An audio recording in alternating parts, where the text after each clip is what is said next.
Hello and welcome to the daily news bulletin on Arunachal Mirror. Supreme Court refuses to pass interim order on UGC exam guidelines. Next hearing to be held on 10th of August.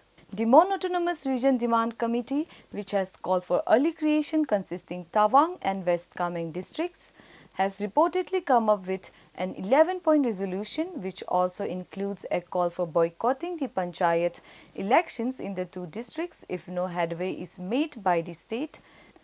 The call to fast-track the formation of the Non-Autonomous Council, APSU said that the move is bound to open the floodgates for similar demands from various regions in the state, and the creation should also take cognizance of the present socio-political realities in the state.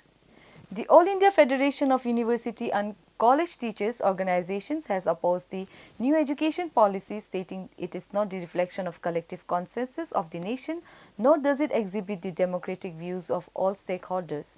As reported by the Health Department, home quarantine with proper SOP has been proposed for tomorrow's cabinet meeting. Dedicated COVID care hospital Midpur will take 2 more days to complete for the mild patients of COVID-19. Itanagar Capital Police arrested one drug peddler with brown sugar worth 2.25 lakhs. A man has been sentenced to life imprisonment under Section 302 of the Indian Penal Code for the offence of killing his wife after he allegedly raped his minor stepdaughter in Tirap district. The district administration Changlang has declared CRPF camp and Bana Klein Miao as containment zones. The state records 74 positive cases, taking the total to 1,410 cases, with 654 active cases, 827 discharged and 3 deaths as of 30th of July. अब समाचार हिंदी में।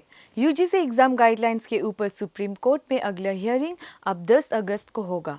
मोनोटोनमस मांग समिति ने मोनोटोनमस क्षेत्र की जल्दी स्थापना की मांग की, जिसके अंदर तवांग और वेस्ट कामेंग जिला आते हैं। मांग पूरा नहीं करने पर समिति ने आने वाले पंचायत चुनाव को बहिष्कार करने की चेतावनी दी। मोनोटोनमस क्षेत्र की मांग को लेकर अपसू ने कहा कि ऐसे मांग राज्य के लिए हानिकारक हो सकता है।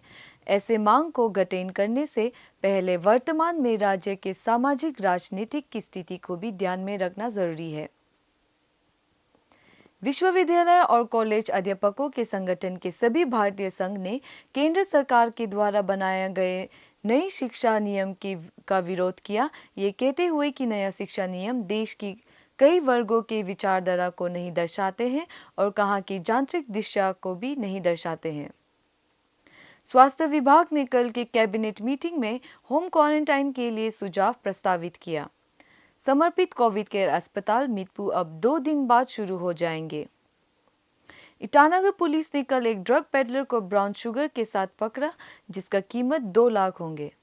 तिराप जिला में एक आदमी को अपनी पत्नी की हत्या करने और सौतेली बेटी की बलात्कार के केस में आजीवन कारावास में भेजा गया धारा 302 के तहत चांगलांग के जिला प्रशासन में सीआरपीएफ कैंप और बानक लाइन मियाओं को कंटेनमेंट जोन घोषित किया।